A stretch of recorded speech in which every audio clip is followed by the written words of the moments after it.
Oi pessoal, nesse vídeo nós vamos falar sobre força elástica. A gente tem que ter em mente primeiro que o estudo da força elástica envolve uma grande área de aplicação na engenharia.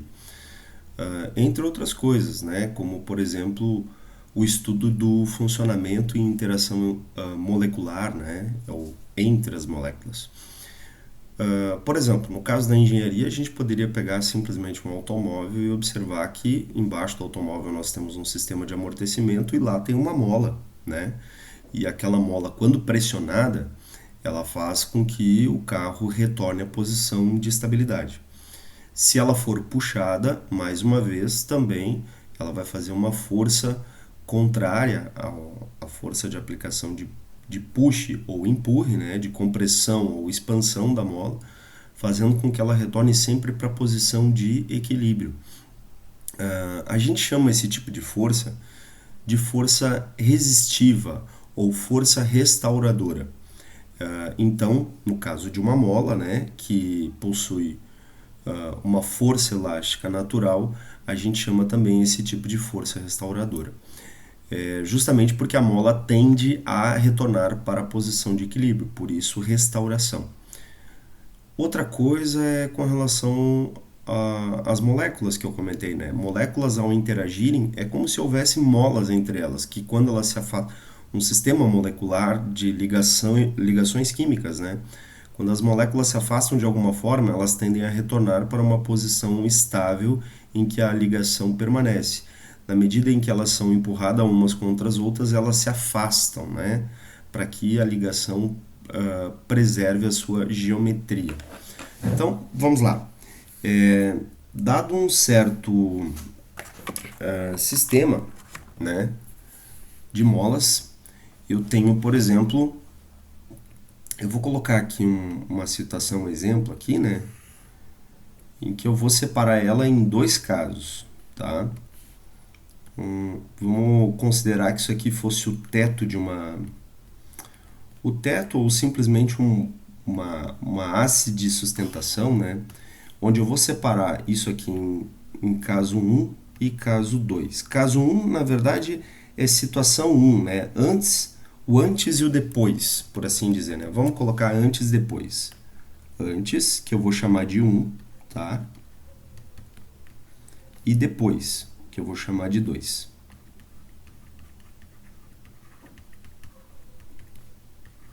Bom, o que eu tenho antes? Eu tenho uma mola, e essa mola está numa posição que eu vou chamar de posição de equilíbrio, tá? Aqui ela não tem, não está sendo nem esticada e nem pressionada, certo? Uma vez que eu aplique uma força sobre ela, vamos dizer assim que eu pegue um peso, né? Vou pegar um objeto aqui e vou colocar pendurada nela, tá bom? Bom, esse objeto ele contém massa e, portanto, ele tem peso, né? Então, isso aqui é a força que atrai ele para baixo.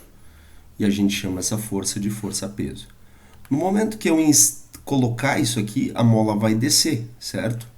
E aí que nós teremos o nosso caso 2, né? Que vem a ser o depois, né? Vamos pegar esse conjunto aqui, tentar pegar o conjunto aqui. Vamos ver se a gente consegue. Não dá.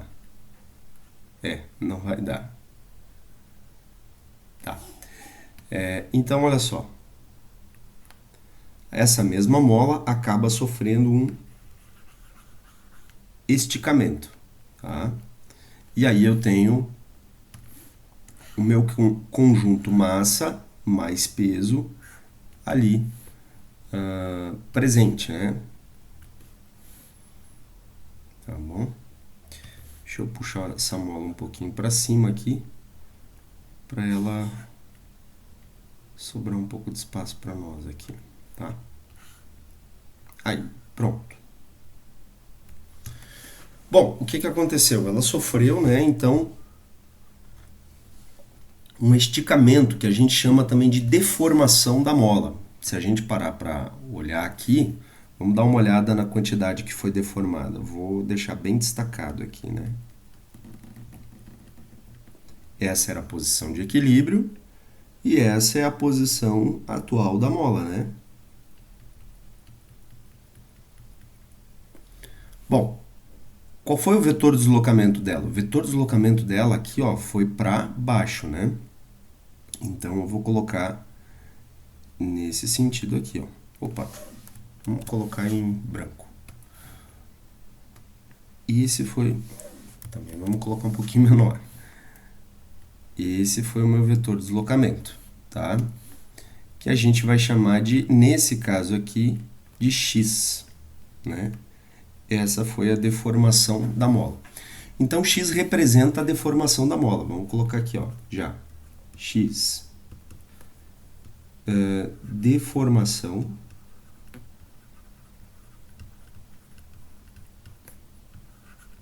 da mola.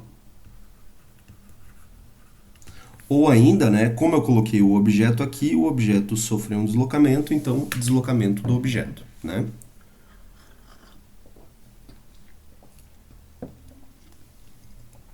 Bom, o que mais que nós temos nessas situações? Vamos parar para pensar aqui então. Então isso significa que existe uma força, né, que tende a restaurar isso aqui, é uma força restauradora. Se não houvesse uma força oposta à força peso, esse objeto ia estar caindo continuamente. Isso significa que existe uma força no sentido contrário ali, né, presente. Essa força aqui eu vou chamar de força elástica. Olha aqui, ó, vou colocar ela mais destacada aqui e de preferência reto, tá? Ela vai ter a mesma intensidade dessa força aqui, né? Porém em sentido contrário, certo? Ó, e vai estar atuando. A gente vai colocar a atuação dela ali assim. Bom, muito bem, né? Então, essa força aqui é aquela força que nós estamos chamando de força elástica, que eu vou simbolizar aqui com a letra K. Porque não é qualquer força, é uma força elástica, tá? Então, força elástica ela é representada por essa força aqui, FK, tá bom? Bom, ao que essa FK, que é a força elástica, né, é proporcional? Ela é proporcional à rigidez da mola, certo? Essa rigidez da mola, que eu vou colocar aqui, ó, vamos escrever, ó, é proporcional à rigidez da mola.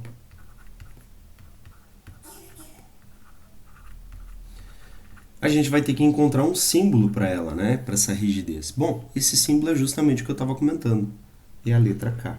A letra K representa a rigidez da mola. E esse K é medido em Newton por metro. Ou seja, por que Newton por metro? Porque para cada quantidade de deformação aqui, vamos dizer para cada metro, cada centímetro, para cada quantidade de deformação, significa que mais força vai ter elástica para tentar restaurar a mola para a situação anterior. Ok? Por exemplo, se eu colocar uma massa menor aqui, eu vou ter um peso menor. Então, esse objeto não vai ser deformado tanto. E ele vai parar no ponto de equilíbrio em que a força elástica é igual à força-peso. Então, né, esse objeto ele para um pouco mais para baixo, vamos dizer assim, porque o peso dele aqui e a força elástica se equilibram nesse ponto aqui. Se eu colocar um objeto ainda mais pesado, essa mola deforma muito mais. O peso vai ser maior, portanto a força elástica vai ser maior. Então eles sempre vão parar na posição de equilíbrio, onde a soma das forças é zero. Tá? Nesse caso aqui, né? Muito bem. Ao que mais que ela é proporcional? Bom, ela também é proporcional a essa própria deformação da mola, né? Que a gente vai colocar aqui abaixo, tá? Vamos repassar isso aqui. Eu até posso apagar e reescrever aqui, ó. É proporcional também a esse x aqui que nós já comentamos, que é a deformação, né, ou deslocamento da posição de equilíbrio, tá? E essa deformação da mola é o vetor x, certo? Muito bem. Então, tá aqui o QF. Tem mais alguma coisa? Não, não tem. Poderia ter se houvesse, por exemplo, um sistema de viscosidade aqui, de a gente tentar fazer isso aqui dentro da água, ou dentro do óleo, ou enfim, dentro de um fluido. Nós estamos aqui no planeta Terra imersos ao fluido atmosférico, né, que é o ar, e a gente considera esse efeito aí um efeito nulo, tá bom? Então, resultando tudo isso aqui nada mais é do que o produto da rigidez da mola, que não é vetorial, né? Ele é um escalar, vezes o vetor deformação da mola, tá ok? E aí a gente vai pegar um exemplo aí, uma situação, tá? Por exemplo, vamos pegar esse próprio caso aqui, ó.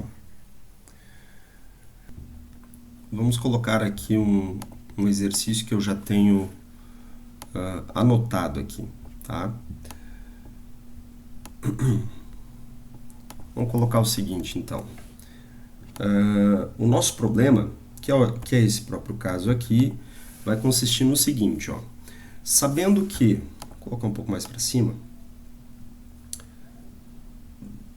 sabendo que a rigidez da mola é de K igual a 20 newtons por metro, e que a mola sofreu uma deformação de x, né, é um vetor. Aquele asterisco ali, como eu não pude colocar a setinha, está simbolizando a seta, tá, de vetorial. Então, o vetor deformação é igual a menos 0,4 metros na direção J. É menos porque a deformação ocorreu, olha só, daqui para baixo, né? Tá? Então, essa aqui foi a deformação, e isso aqui é um vetor, né? Ao ser pendurado um objeto em sua extremidade. Então, a gente pendurou o objeto aqui, ele deformou e veio parar aqui, por isso que nós temos essa primeira situação e a segunda situação. Vamos resolver esse item A aqui primeiro. Para a letra A, né, a gente tem que a soma das forças, como a gente comentou, ela é zero. Então, eu vou somar todas as forças. Quais são? P, né, de peso, mais F, K de força elástica. Estou somando isso aqui. Os sinais vão aparecer naturalmente. A gente sabe que o peso é para baixo, eu poderia colocar negativo se eu tivesse só os módulos, mas eu quero obter o peso, né? E aqui o FK é uma força restauradora, eu acabei anotando ali, tá? Então isso aqui é uma força restauradora e por isso tem esse sinal negativo, tá?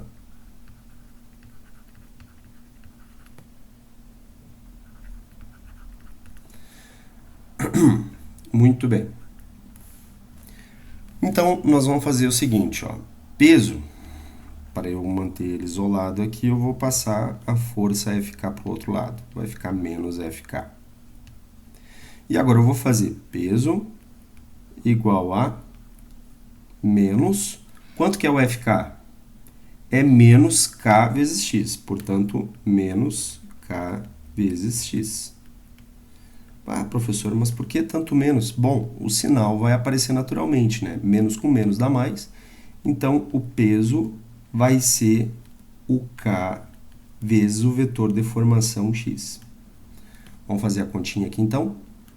Peso nos dá. O K é a constante de mola, 20 newtons por metro, tá?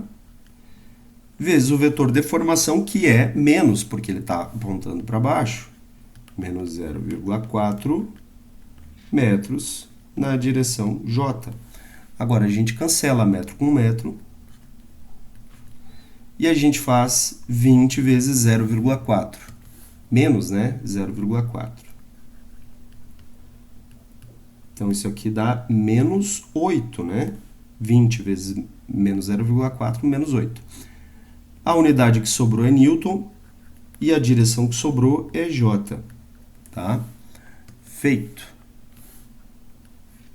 Vamos anotar aqui. Olha aí, ó. O vetor força, perdão, o vetor força-peso, né, é apontado para baixo. E tinha que ser, né, menos 8 newtons na direção J. Agora a gente vai encontrar qual é a massa dessa mola aqui, né? Bom, a gente já sabe, que o vetor aceleração da gravidade, né, é G igual a menos, a gente vai arredondar aqui, né, menos 10 metros por segundo ao quadrado na direção J. Então vai ficar o seguinte, ó, o peso é igual a massa vezes gravidade. A gente vai passar a gravidade para o outro lado, então vai ficar massa, né, igual ao peso dividido pela gravidade. Isso vai dar para nós menos 8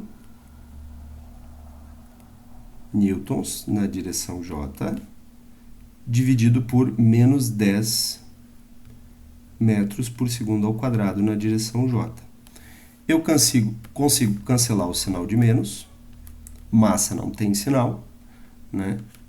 Consigo cancelar o sinal da direção, massa não é um vetor, massa é um escalar, e eu consigo fazer o 8 dividido por 10, que dá 0,8 kg. Por que quilograma? Só para lembrar, né? Newton é igual a quilograma metro por segundo ao quadrado. E se lá embaixo eu tenho metro por segundo ao quadrado, sobra quilograma. Então, massa é igual a 0,8 kg, que é a mesma coisa que 800 gramas. Vocês estão vendo o sinalzinho aí, eu vou ter que dar um pause no vídeo, porque eu tenho que buscar a minha pequenininha. Até mais, gente!